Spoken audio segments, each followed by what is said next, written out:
Thanks so much. Thanks all of you for coming to this.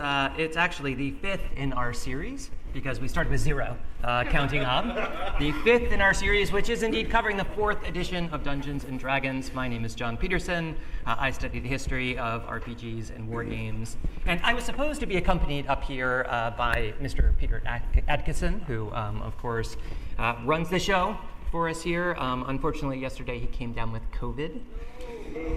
Boo. Yes, boo. So, wear your masks, when you're in crowded areas around here. Hi, Peter. Yes. Well, let's do more than that, because Peter made this series happen and made so much happen. So please, a round of applause to Peter. Get well, sir.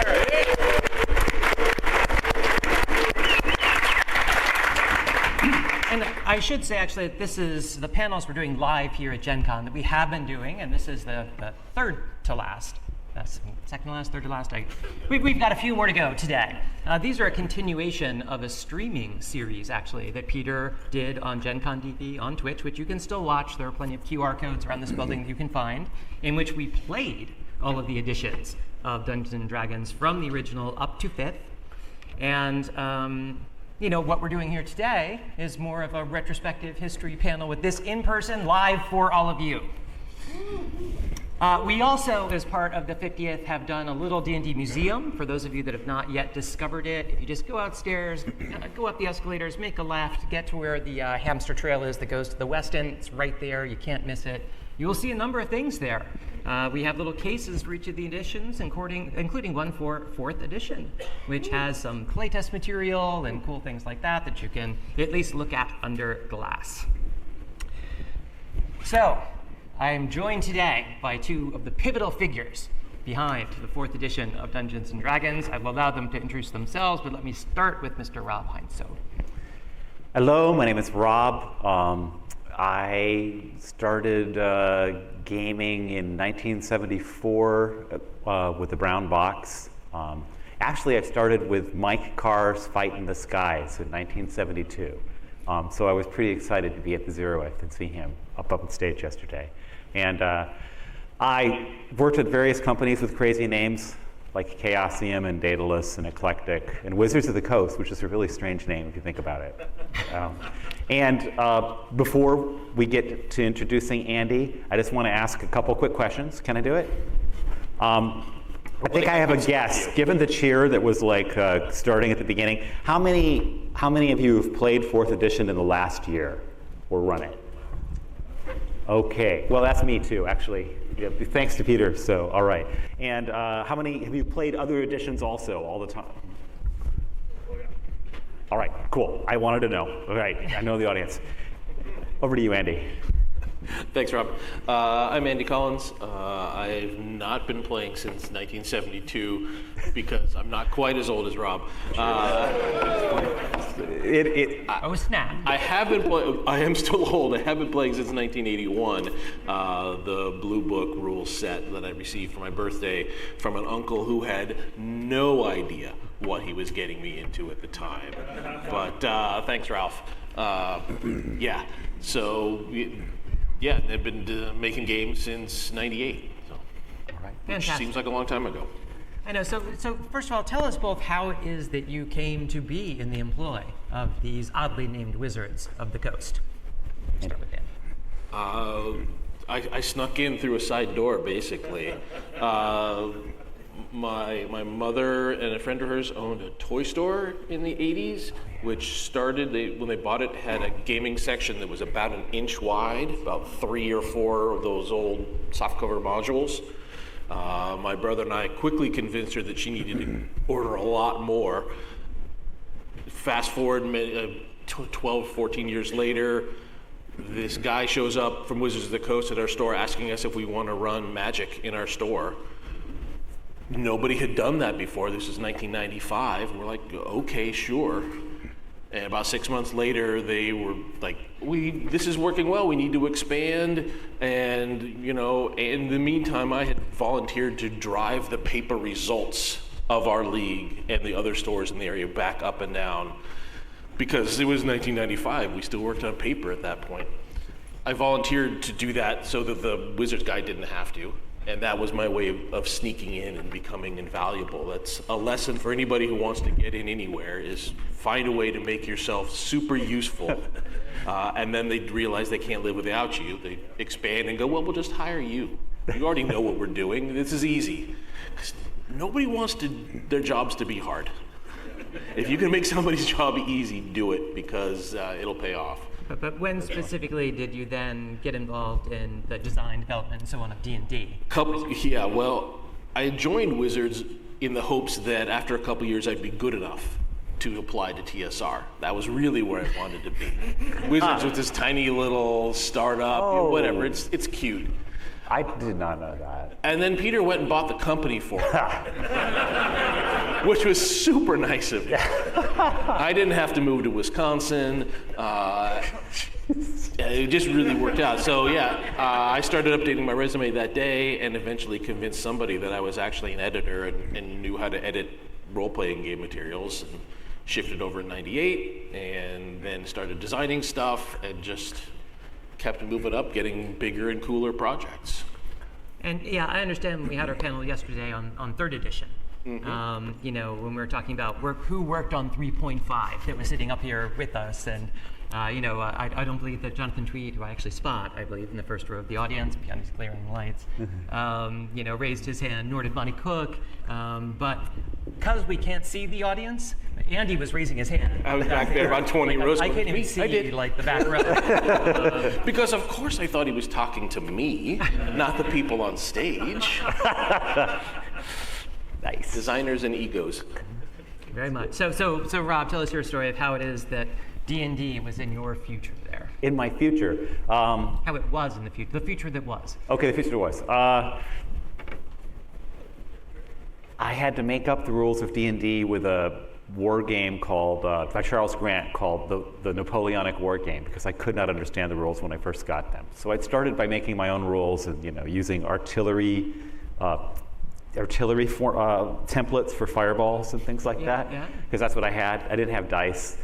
So years later, I was in a fanzine called Alarms and Excursions. I met Jonathan, met Robin Laws. Robin started hiring me, pretending he didn't have time to write the final adventure in a book, and Rob, could you do it? And so I started doing that. I got into card games.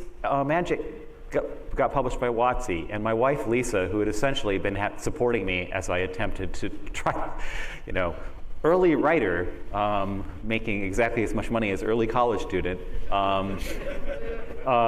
but by doing Lisa would go teach skiing, and on the way home she would buy a few new packs of Magic as she passed the game store, and I was like, this game is fantastic, and which led to me helping Jonathan with On the Edge, and then that led to working on Shadowfist. So all of a sudden I was working on the card games that everybody else was designing, but I was just as new to them as anybody else.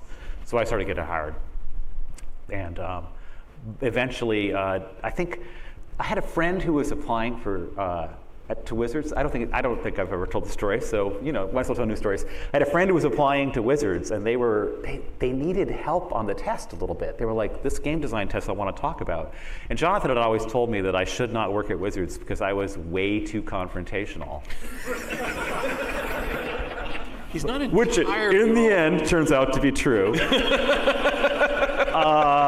Or something like that. But I helped my friend with the test, and afterwards I was like, that was the Wizards design test? I mean, I guess I could do that, And so years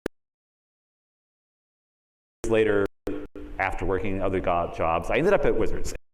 And then when they did a big interview process for who would design 4th edition, and I interviewed well, and I went ahead and had designed a bunch of other games by then, and that was important to them, I think. Well, that's interesting. Tell me more about that interview process. So they intended internally to recruit a team from people who were already there, or was this even open to external? It was not looking outside the company. Anybody who wanted to could apply.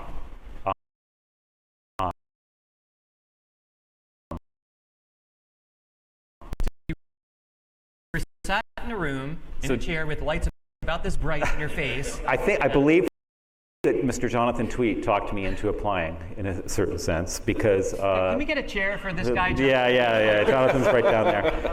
But, He had his chance. I had been around. Okay, when I joined Wizards, I had a bizarre foot ahead because I had been in Jonathan's third edition play test group, so I'd been playing third edition all along. So like in my first week, when I was like being taken along to meetings, I ended up doing the original monster grading system for all the monsters because I was the person who'd been fighting against them. The challenge rating? Yeah, challenge rating stuff, because it was like the whole process, I knew what had happened with him. Mm-hmm. Jonathan said, if you're not going to do it, somebody else will. And I'm like, yeah, you're right. I'll try. How about you? This is fascinating. I do not remember any interview. You had one. Okay. Positive of it, because Yeah. because that's partly why you and James and I were put on the team. Yeah. Well, it was obviously your brilliance was just so clear and transparent. I mean, superb. I definitely. That's a good thing we're doing this show now before we forget everything. Oh yeah. In a way, I had been interviewing for a number of years before that, right? Getting bigger and bigger projects. I worked with Bill Slavicek, the head of our department, on the Star Wars RPG. So he was seeing firsthand, like, okay, what does Einstein have, right? Because at that point I was 28 or something, right? Like I did not know what I was doing, but knew how to pretend I knew what I was doing. So Andy, you know what I think happened? I'm remembering one funny thing from the interview. I remember, you know when you're in an interview and you realize the interviewer takes something more seriously than they should? Go on. I remember they were desperately trying to find out if I had leadership qualities, right? Do you have leadership qualities? And I was like, well, on every single top soccer team I've ever been on, I'm pretty much the team captain. And they were sort of like, you know, you could see it. My box is now checked. What? No, amazing. Well, so a name was just mentioned. So tell us a bit about what the management was then. You know, as somebody had obviously made a decision, there was going to be a 4th edition of D&D. Bill ran the department. Chris Perkins was the number 2. Michelle Carter was lead editor at that time. Jeremy came in after, like, maybe really close to when 4th edition got published. Yep. But Jeremy quickly rose. There were other people. My God, there have been so many reorganizations, and God knows. But the standard thing was that Bill Slavicek was in charge, and Bill Rose, and who ran the rest of WotC, was his boss. R&D, yeah. Not the rest of the company, just our the rest of R&D. R&D often thought it ran the rest of the company. Oh, sorry. You're right, I did. We're touching on hubris, which is one of the topics we're going to get to later. We are get to that topic later. Yeah, right. But like, so yeah, what was the mood then around the company when you've been working on 3.5? How were people feeling about that, and what kind of led, from your perspective, to the idea that there needed to be a 4th edition of D&D? Ultimately, it boiled down to we wanted to make enough money so that everybody could keep their jobs, right? Like, it's pretty. If you were around and watching D&D and Wizards of the Coast in the 2000s, you probably remember the sort of semi-annual layoffs that would occur around the end of the year every 2 or 3 years, where we would lose, 3, 4, 5 of our colleagues because the business was not as robust as it needed to be to support. At the height, we had an R&D team of something like 30 people. There's nothing like a new edition that boosted sales. At various times, Wizards was saying things internally like, adventures don't sell. Which means they don't sell enough. Right? That's right. And every time you say something like that with Hasbro, it means that they don't hit the targets for growth that Hasbro wants you to have. Right. So, and as a big company, there's a lot of overhead involved, right? Like those products had to pay not just for our salaries, but for the salaries of production folks and artists and everybody else, even vaguely. Yeah. So realistically, I mean, I would say that the main impetus was financial. I think that the management also, in the long run, you have to say the management had plans for like restructuring the book division. Killing the OGL. I mean, like, shifting to a more digital. Big time, shifting to big digital. This is one I want to poke on here. Yeah. I mean, one of the benefits of doing a panel series like this, we've talked to the people who did first and second and third. Like, we all get that there is a point in time at which management in the company, and this has happened again and again, has decided there should be a new edition in order to, because people's salaries need to get paid, and if you put out new books, people are going to buy them, right? But I want to get a little level deeper in resolution on this. So it certainly was unusual in that you had that 3, 3.5, 4, in a far more rapid succession than we had. Maybe that's just desperation, right? In the sense of those products were not selling as well as 2E had when it came out or 1E had when it came out. But I also want to poke a bit. Well, react to that first, and then I'll. Well, I mean, remember that the whole reason that Wizards of the Coast owned D&D at this point was that TSR had failed, right? The game had essentially died. And there's you have literally written books about this, so I'm not going to try to recap it to you, but there are other people here that would love to hear your thoughts.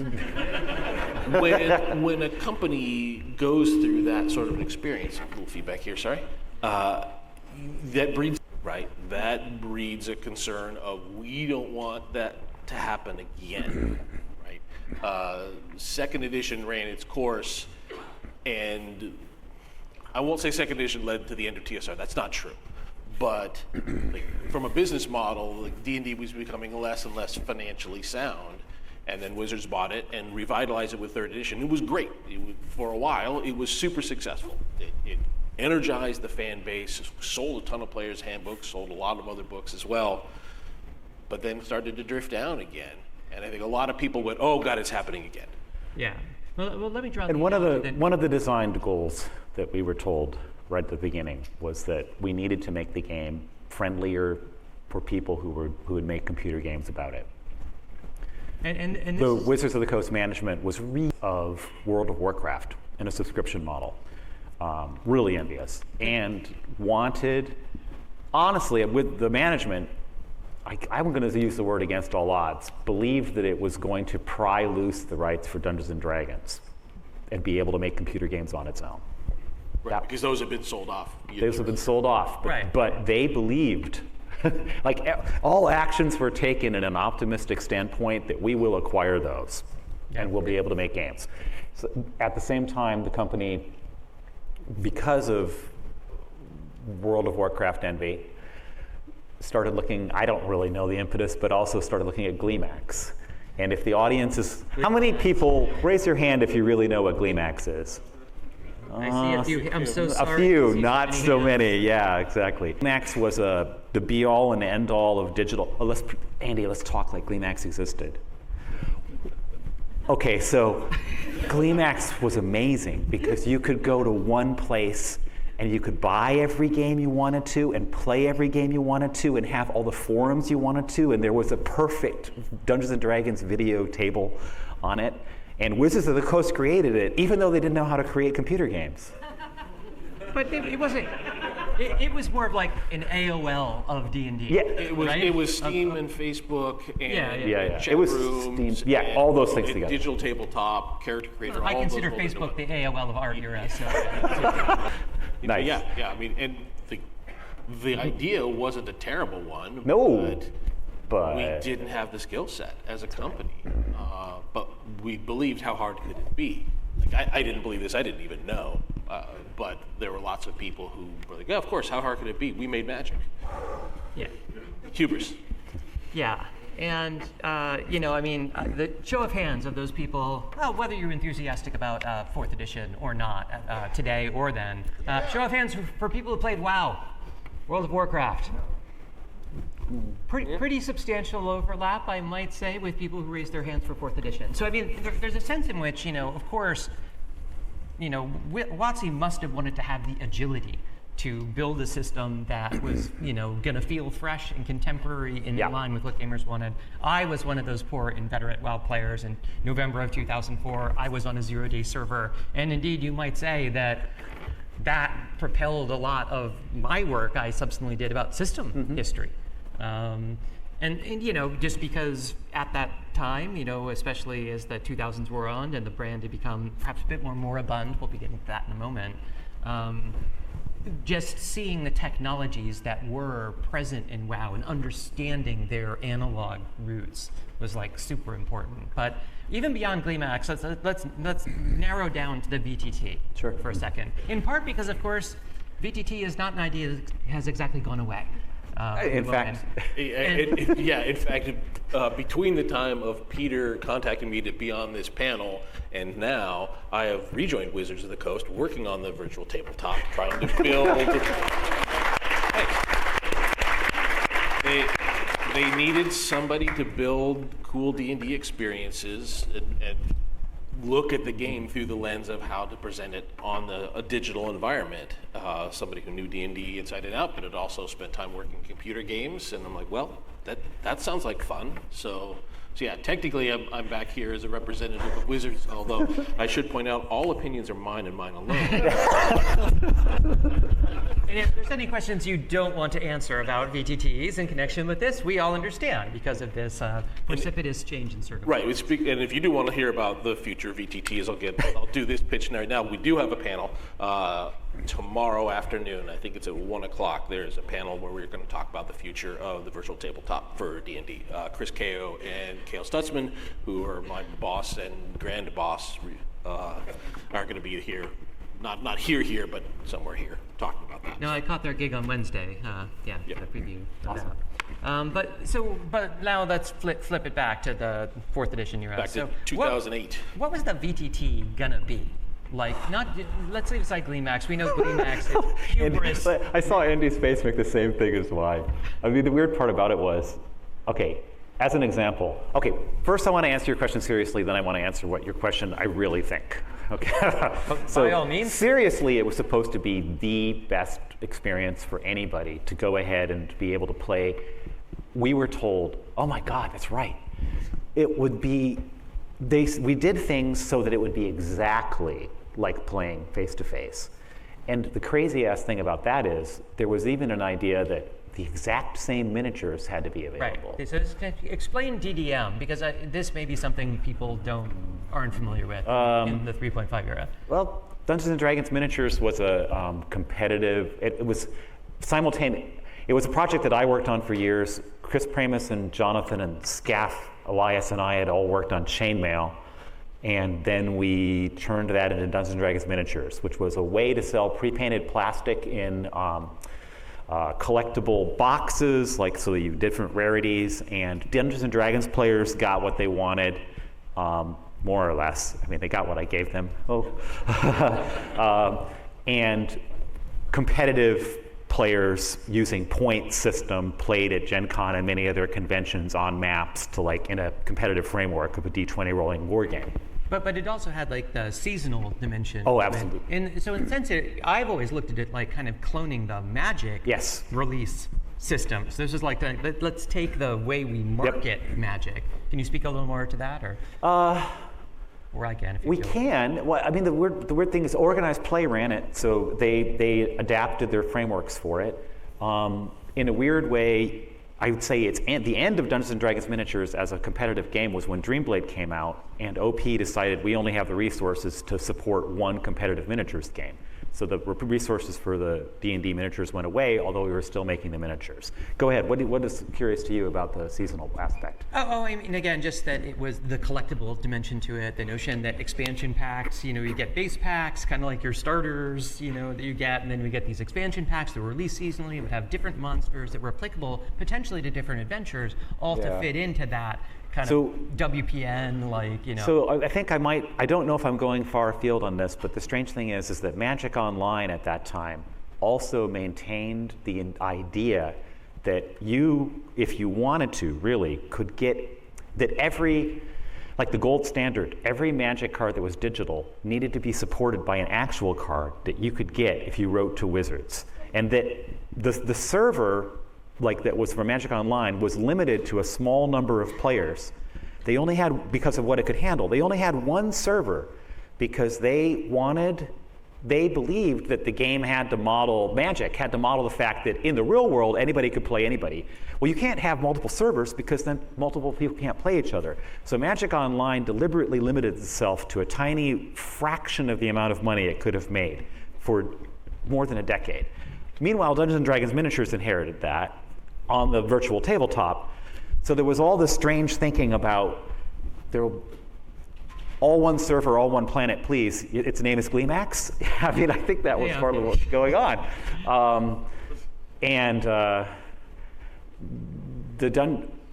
We didn't get very far creating characters. The first thing that happened is they were trying to do art for all the characters. Like, do you remember this piece? Like we were Stacy Longstreet, the 4th edition art director, was simultaneously going ahead and dealing with all this digital art and traveling around.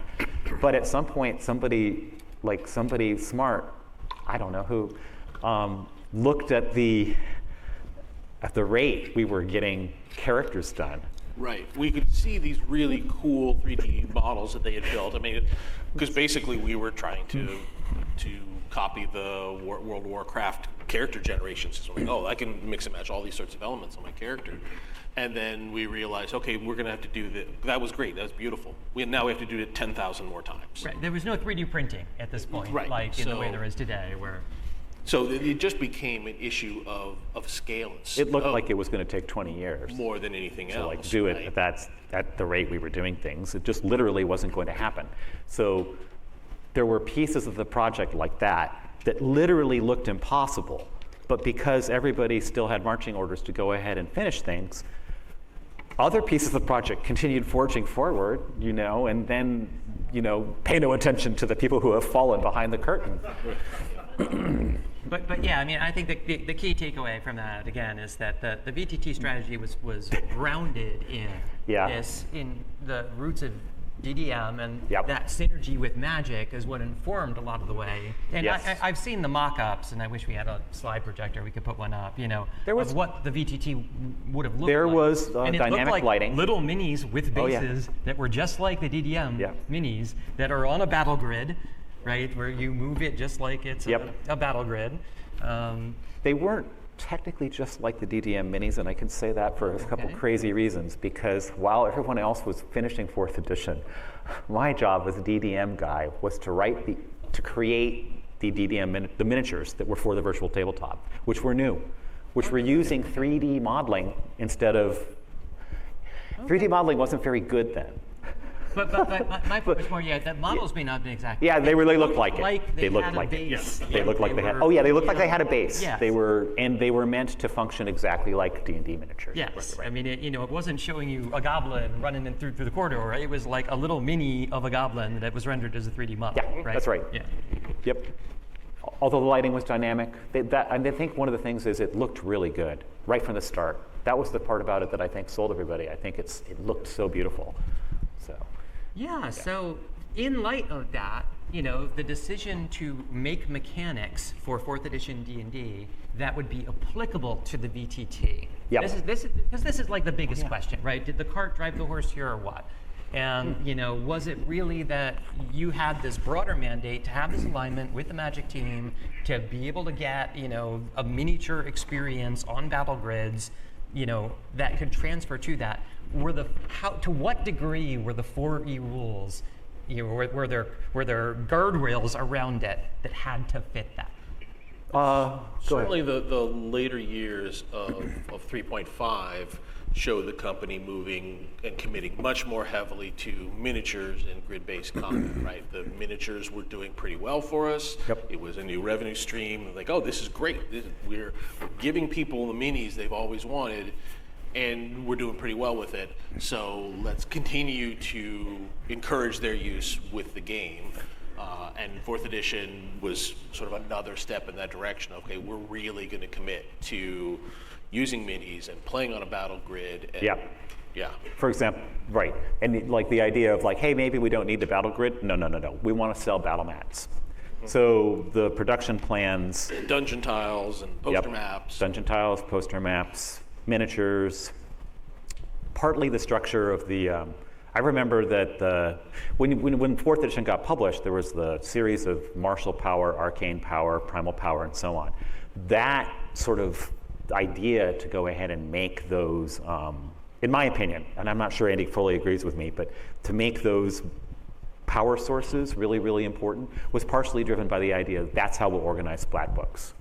We were going to go ahead and be able to do martial power 1, and we'll do a martial power every year, and so there was an element of the branding necessity of like what product line is set up was very important while doing 4th edition. Yeah, there was an awful lot of how do we make products that players are going to want to continue to buy, right? Everybody buys a player's handbook, hopefully. It's not even really true, but lots of people buy a player's handbook. Yeah. And then how do you sell them the second book and the third book, right? The first book is hard, but the second book is almost harder. Yep. So, but that's how we keep our jobs, is by continuing And I to think sell at that books. time the idea was to make books that players would want. Yeah. We're really committed to that, because if you're only selling to the Dungeon Master, you're selling to 1 out of every 5 or 6 people who are playing your game, and that was not viable with the player base that we had at that time. So, I mean, we've alluded to WoW a couple times here, and, I guess I would take it a higher level even than that, to MMOs, and in particular to the MMO notion that you have a hotbar that has your powers on it, that you are going to press a button, that there will be a cooldown for some things. Some of those cooldowns could be quite long. Some of these cooldowns could be like daily powers even. Wow. Yeah, or maybe like once per battle or something. Yes, exactly. And so obviously many people have pointed out this seems to have been connected to the design of 4th edition in pretty obvious ways. The notion of dividing characters up into various kinds of strikers versus support classes, various kinds. I mean, how much were you in the MMO space as players yourselves? I was a huge City of Heroes fan. Played a ton of that. Yeah. Represent. I had dabbled in WoW and played, but you can only play so many MMOs at one time. So our group was more of a City of Heroes group, but certainly we were playing it all the time. I was the newbie squire to Andy's experienced knight. I played 2 WoW characters to 17th level. That's not far. And then Played WoW. That's not 17 people, it's D&D, nearly to 17 is 20. like, And then just to fly my, the fact that I was like this kind of like flipped out the management. When I got to 17th level and tried to play again, my leg literally spasmed and kicked my desk. I was never going to play this thing again because it takes too much time. So Not going to do it. I'm going to go ahead and work on and create things because I just can't do it. So that's I wasn't able to. But the good thing is I was working with a ton of people who, they played everything, and I got to watch it when I felt like who it. is the biggest WoW geek At in the team, on the 4E team overall then? James. And in fact, we should have just mentioned James isn't here, which is a really bummer, real bummer. We James invited Wyatt. him, James Wyatt. Unfortunately, he has some responsibilities at Wizards of the Coast as well at this time, and books that are very prominent that may need to come out relatively soon. And he unfortunately could not make the time to be here. We would have loved to have had James here. I believe that. Hi, James. We love you. Hi, James. Yeah, if you're watching, feel free to just text me. I'm pretty sure it was James, and Again, so many years have passed. Hey man, just say it was James. Sure. I remember playing City of Heroes a lot with Rich Baker. Yeah. I think he was in our guild. Rich played a lot. Jeff Grobe. Mike Dene would have been a huge WoW player. If you're expanding to the whole team, the truth is we had, at some points we had magic folk coming and helping develop the game. And Mike Dene, who now works at Blizzard. I understand. Yeah, there is a bit of a back and forth across the game industry between WotC and Blizzard over the years. It's a cool company. I mean, like I said, I've been a fan of their stuff forever, and I think it's been tremendously impactful. I think you asked a question about how much really was there. I was not a player of them that much, and therefore the person sort of the person in the lead wasn't like, but when it came to things like Andy was really like a champion of the idea of roles for heroes. And when you mentioned the controller, the artillery, the striker and everything. Striker, defender, controller, leader. Yep, sorry man, I tried. We almost had 5. I got it, almost. That was just a really good idea, and to me, because it was like, yes, that gives every character a role in terms of the combat, and And for me, that idea came out of watching RPGA tables. If you're a grognard, you'll remember the Role-Playing Gamers Association from back in the day, who would take over entire ballrooms at conventions like this with D&D games, and watching the groups come together and have to explain what their character did. Well, I'm a ranger, but I don't really do damage. I mostly do this other thing, or I'm a bard. What do you do? How are you contributing to the group?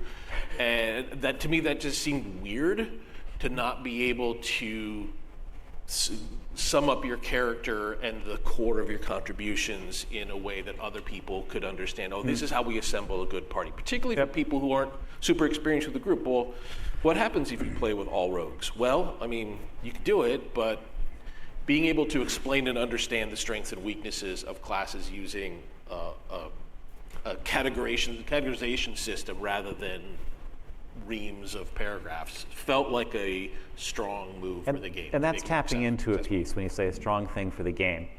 Like 3rd edition is a simulation, and it's an excellent simulation. And in fact is a language that the people who speak it really want to use to describe things. And I couldn't see us doing another simulation.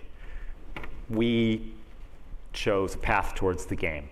And when it comes to saying this character is a striker, that's a little bit more gamified, but we did it deliberately because we're like, well, let's make a really good game, a game that plays incredibly well, because we're not going to compete as a simulation. We don't want to compete. We don't want to make another simulation that tells people, no, simulate the world in this other way, even though we already taught you a really good one with 3rd edition.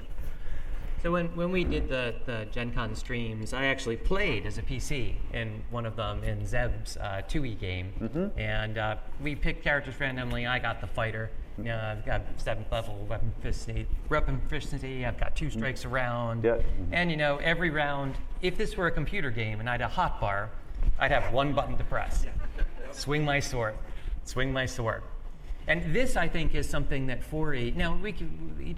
Maybe we should talk about Book of Nine Swords. Yeah, I was just actually thinking about that. Yeah. Yep. I mean, design is never wholly original. You're always building on things that came before, riffing on ideas. And as we were working on 4th edition, Rich Baker was writing Tome of Battle, the Book of Nine Swords, which it was a really innovative take on, hey, you're playing these martial type characters, these fighter-y type characters. What if you could do more than just swing a sword? Yep. I think and it was inspired, part of it was inspired by like Hong Kong action films, but you also had just the idea of like, this is a character who does cool things and fights with his battle axe or sword or what have you.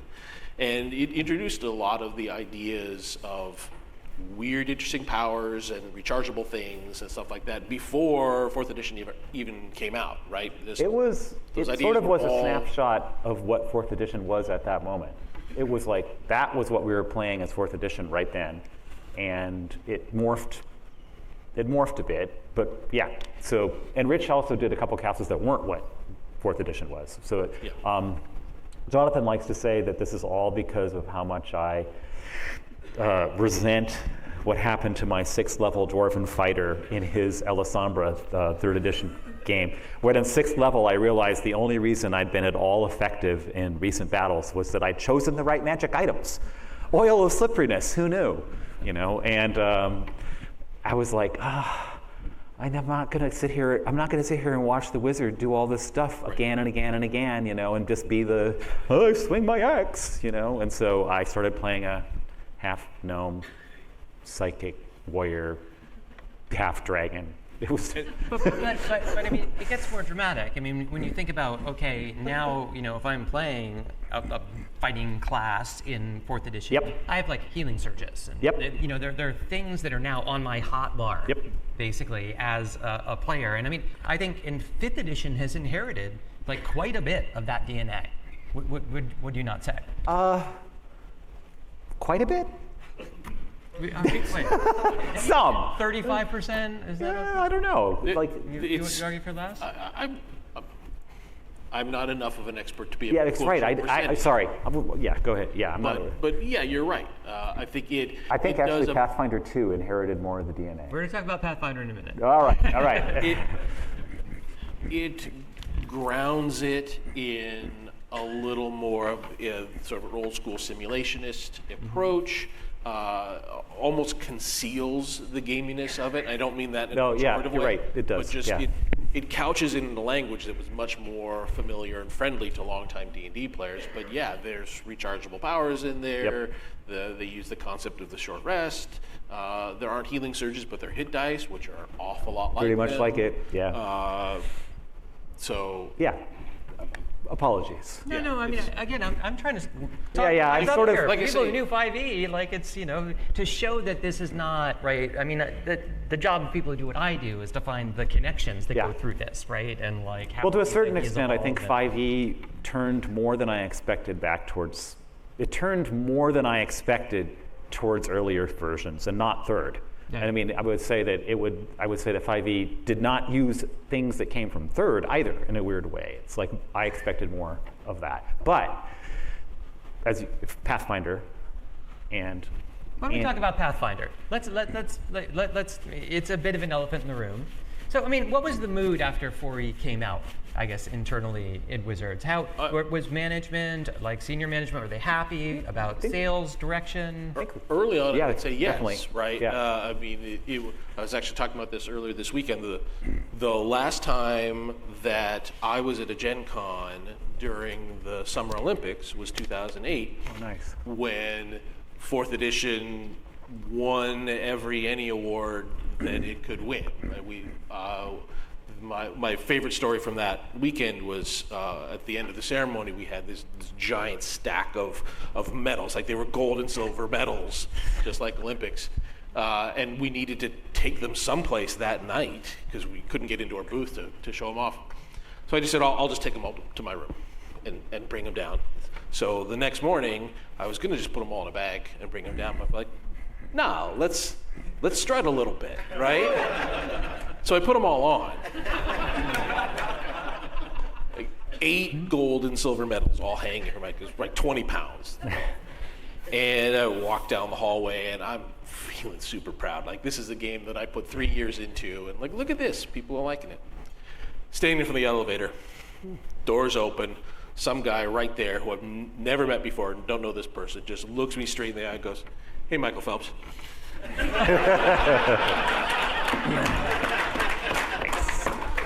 Because that's what we were watching at the bar every night. Yeah, that's awesome. That's great.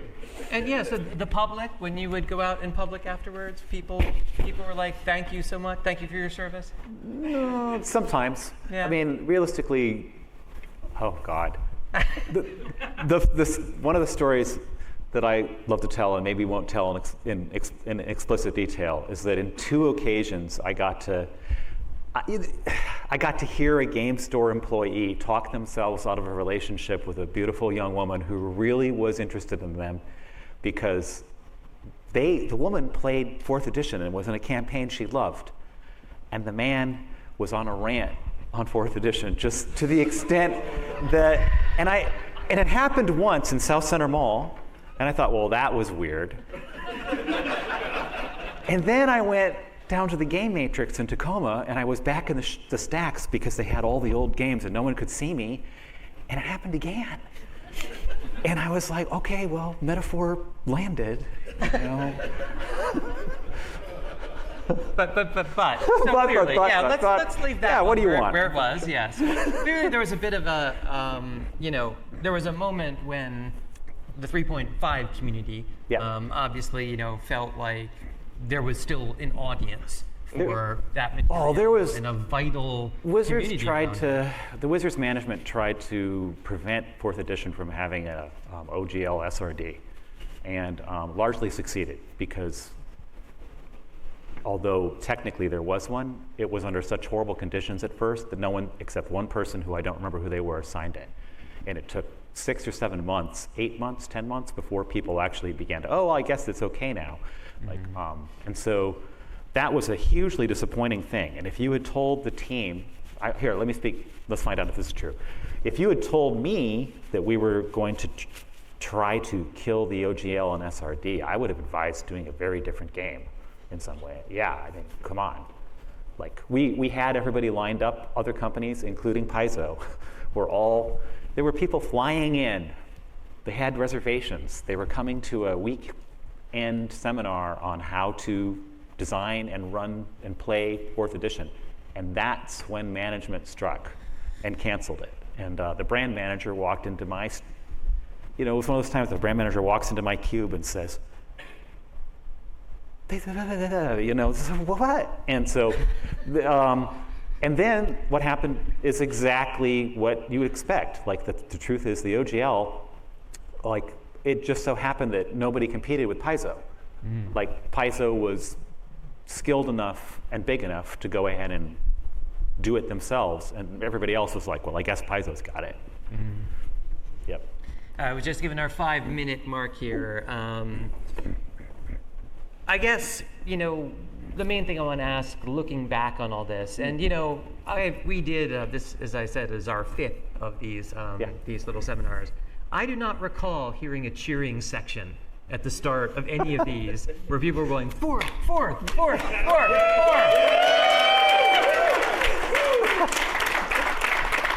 So I first of all just want to make sure you two hear it and feel in this room. All right, thank you. That, some people have been very critical of this edition. I ran it myself when it came out. I ran it a bit. My campaign, I believe, turned into the Owlpocalypse, in which my wife was laughing because she remembers being stranded on that island of owlbears. That was, wow, yes. Okay. It was a lot. Yeah.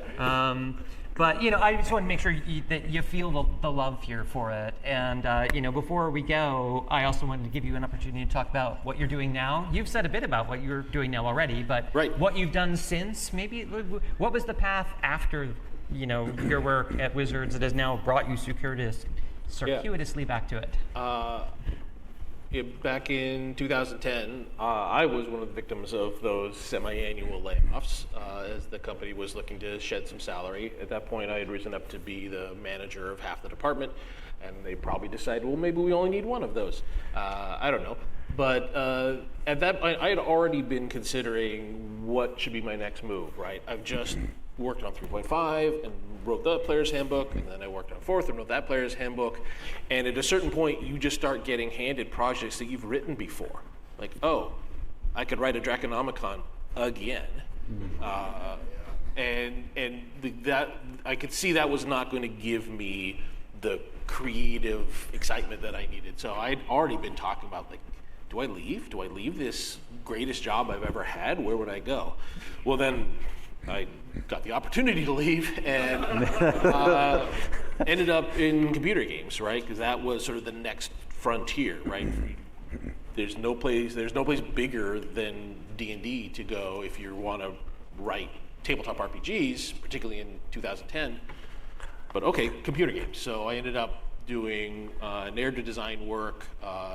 Spent about 6 or 8 weeks at ArenaNet on a startup project that never went anywhere. And then was the lead narrative designer on a fun Marvel Superheroes ARPG for Gazillion Entertainment, which was a cool 2.5 years of writing stories and dialogue with alongside Brian Michael Bendis. So that was, very nice. Yeah, I mean, to talk about shifting from childhood love to childhood love, That's right? awesome. Oh, you work on D&D, you're done with that. Now how about the comic books you've been reading since you were 3? Nice. And then ended up at Undead Labs back in 2013 and worked there for about 10 years on a franchise called State of Decay. State of Decay fans, yeah, all right, awesome.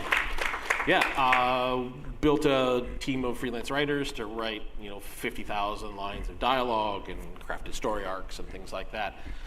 Sort of found a second career as a writer and narrative designer because that's what computer game studios thought RPG designers were. Well, you make books, right? So you must be a writer.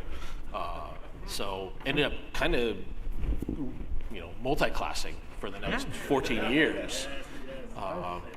And then now circled around back to working on D&D again. So, all right.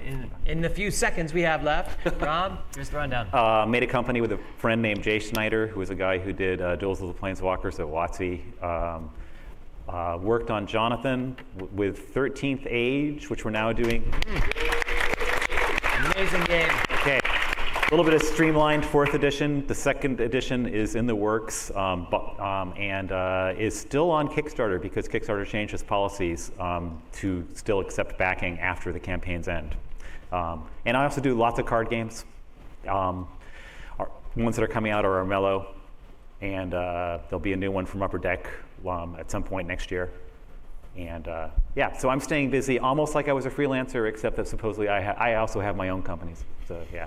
Fantastic. Well, thanks so much for being here. Please, big round of applause, Rob Heinfeld. Thank you.